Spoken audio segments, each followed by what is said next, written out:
back to the channel.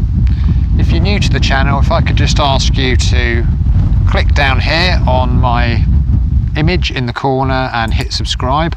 93% of you aren't subscribed, so it will help the channel if you could be. So what I plan to do is just the start of a series here following the Roman road from here in Bignor down to Broxcove Priory near Chichester or Tangmere. Over there in the distance, I think you'll be able to see Chaintonbury Hill, where I've filmed previous videos. So right next to the car park here, one of my favourite things to film is a tumuli. Doesn't seem to be marked on Google Maps, which I'm surprised at, but maybe on some of the other ones. Usual divot cut out in the middle. It might be it's a dew pond and nothing to do with a burial ground. But this road is what we call Stane Street, or is called Stane Street, and it travels from London down to Bignor. I'm going to put in some images of Bignor now from the drone. Bignor Villa is quite a small one, but this road would link it kind of directly to Fishbourne Roman Palace. So yeah, quite a probably in Roman times quite a hub of activity. So I'm going to head off in that direction and see if we can find the actual Roman road.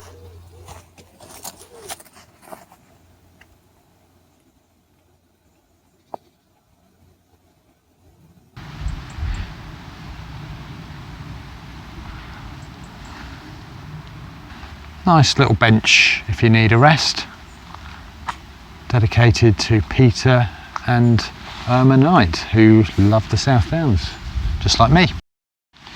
So I've just come through a small copse of trees, and this brings us out onto the Roman road. What's left of it anyway. So just before we head off anywhere, this little area here caught my eye.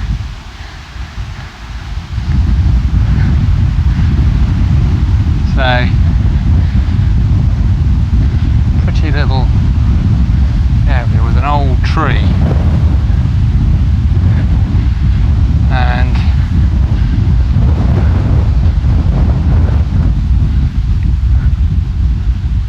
over here a bench with some fantastic views, I guess.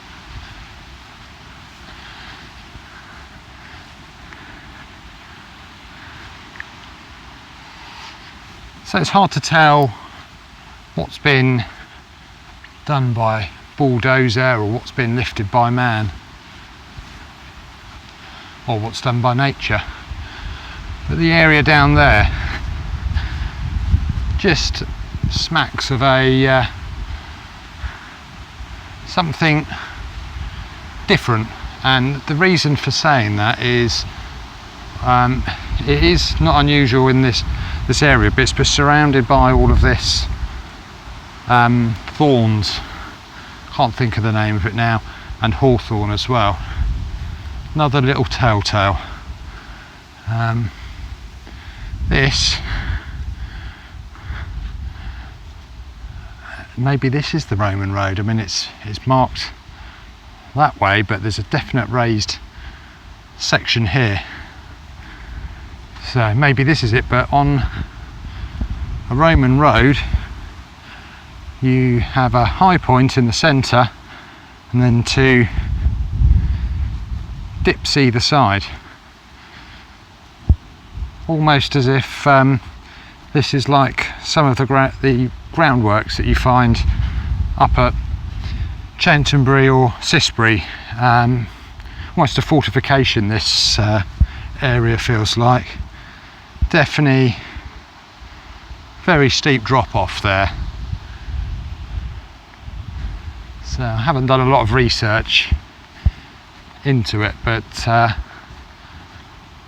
it's an unusual feature to find.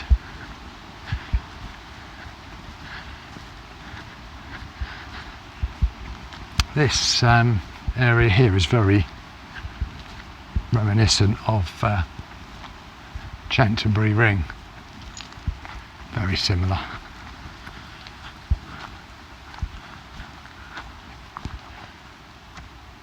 However, it's not beech trees here.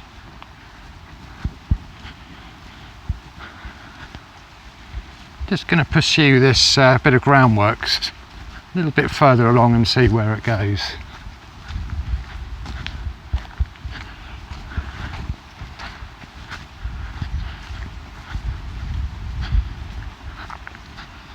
Certainly if this was a Roman road here, I don't really think you'd want to have a horse or cart on it because of the runoffs either side. It's very steep and doesn't seem wide enough.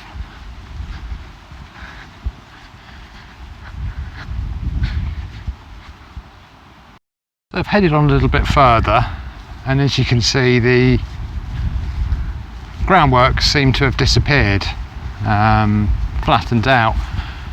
Makes me wonder whether or not this was some kind of cross dike, but amazing collection of mushrooms here.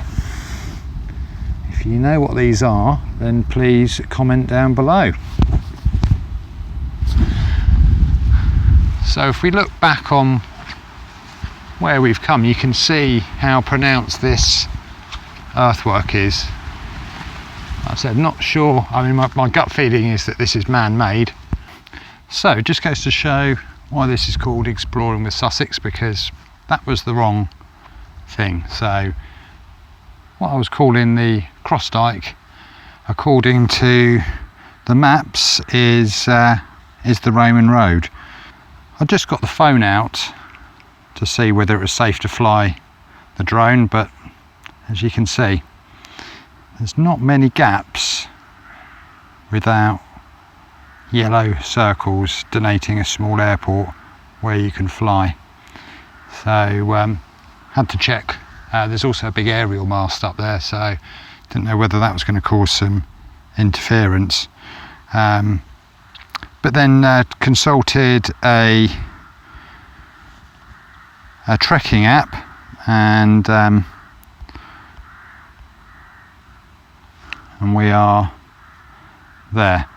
So the field I was in was over here, so the wrong way.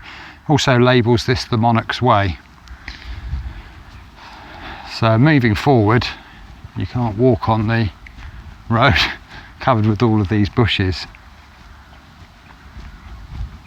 I'm not sure why they've been allowed to overgrow the road. I would have thought that's quite a important architectural feature. So I thought that would have been protected from anything. So here we can see it again, better in profile I think there, but still doesn't look to me like a Roman road.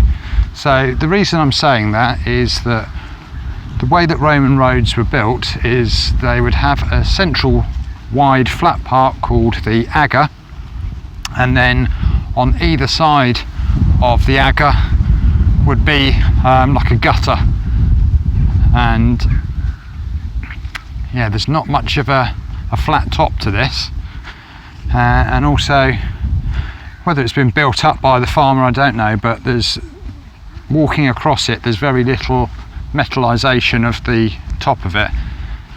So they would build the road up by putting big stones and then smaller stones and smaller stones, and then at the top obviously you'd have the finest stones. And there's not been a huge amount of stonework in it.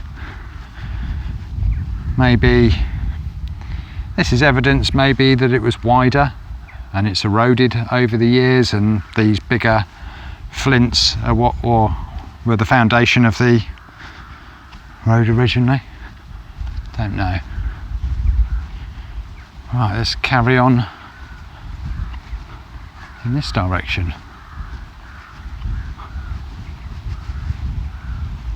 Hello, Mr. Cow. Hello, Mrs. Cow. Hello, sheep. Oh, look at the baby cow.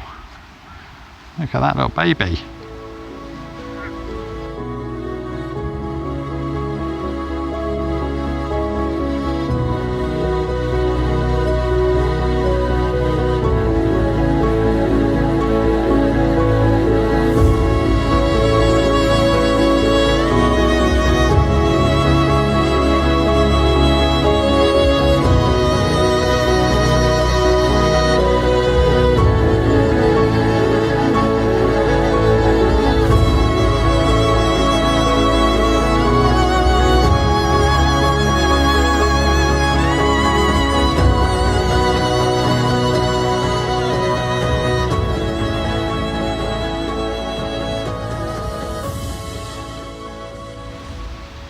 So, stopped to fly the drone and just thought I'd capture this tree because it's awesome.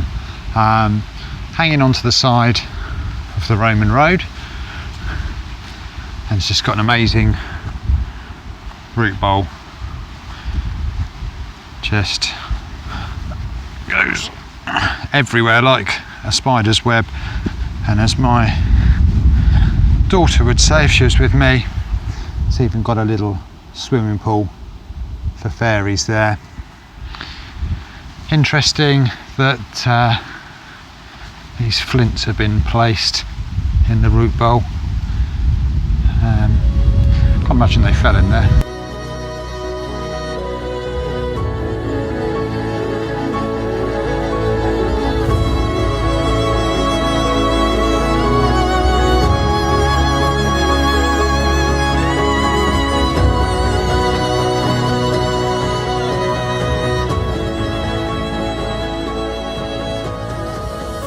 In this section you can see the outline of the road or the agger, possibly see the shape of the gutters on the side of it, and just goes to show how far ahead the Romans were, because with this road could be 2,000 years old, it could also be 1,500 years old. Either way, pretty much mirrors how we're doing roads today. And I mean, I guess before that there would have been trackways, possibly made by man.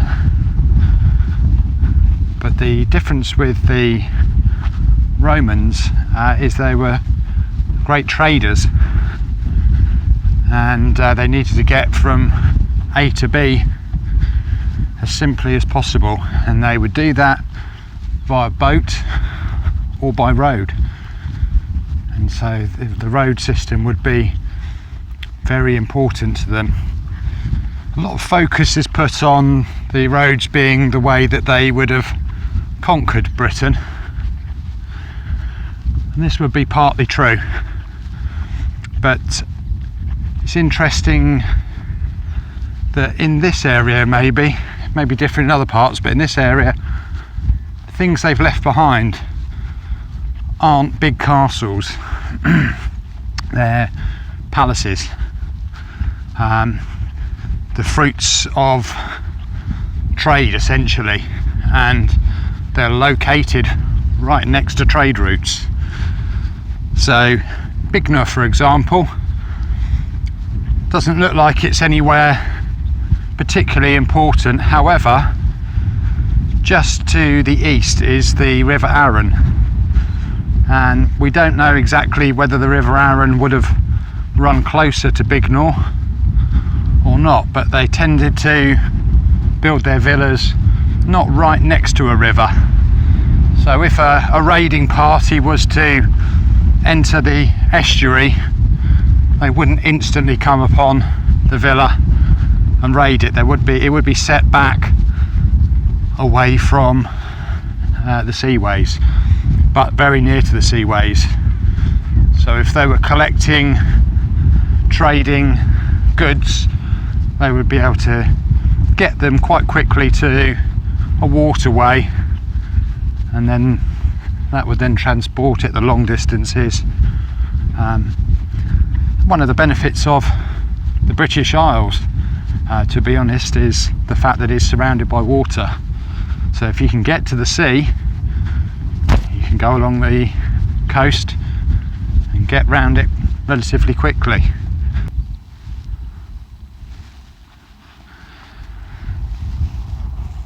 So the next section of it, again, looks like trees have grown up upon the road.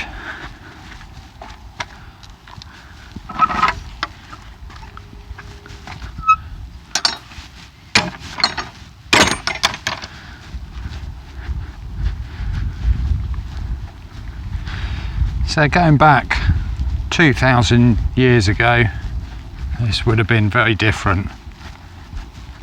So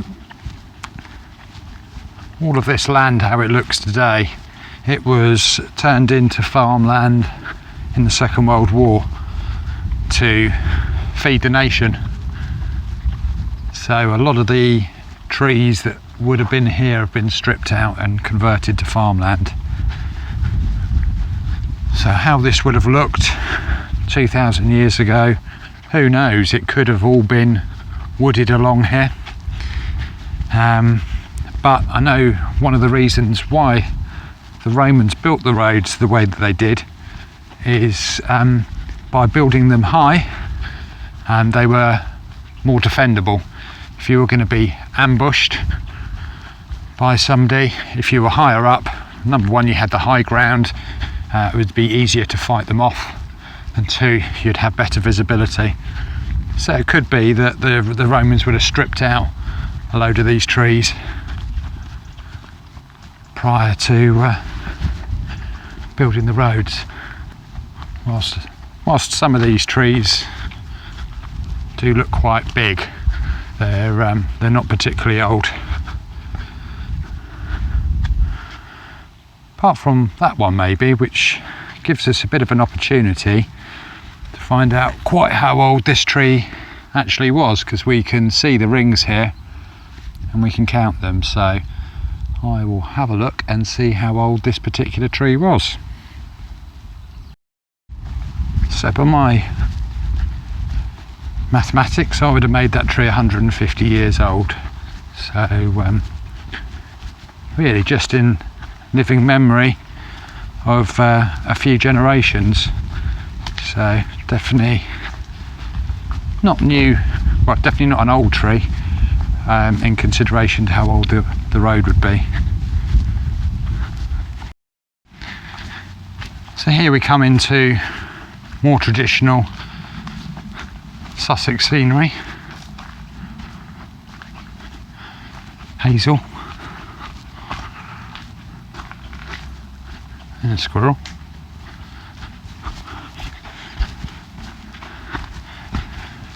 So this is where we're going to approach the edge of Eartham Woods. I'm going to finish this video at Eartham.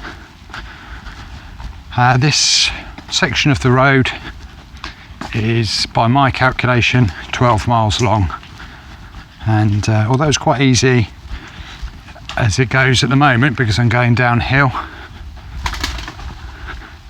12 miles downhill and another 12 back uphill, it's going to be a little bit too much for today.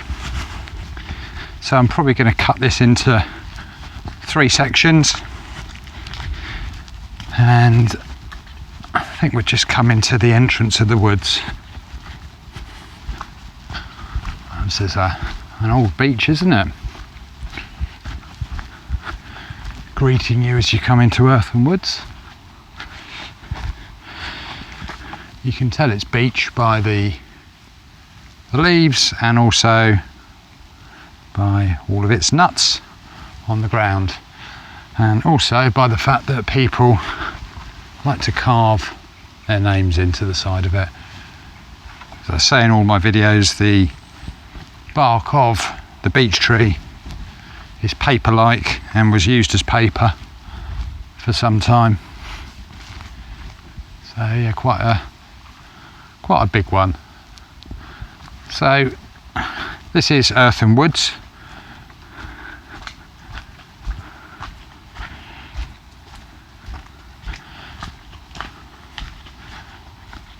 Looks a bit like more of my videos in the past. Whilst we're wandering down here, I'll get what 3 words up just so everyone knows where to find this. So the what's 3 words for this area is listen, troubled sands. And let's have a quick look at this sign and then I will sign off and see you in the next one. Here we go. Bignor, Upper Waltham, Halnaker, Slindon that way. Lovely bit of postwork, and again some awesome beech trees, absolutely covered in carvings. This one's been picked on a little bit. So, like I said, I'm going to break this into 3 different sections. Hope you've enjoyed this video. If you could like and subscribe, it will help me to make more videos just like this.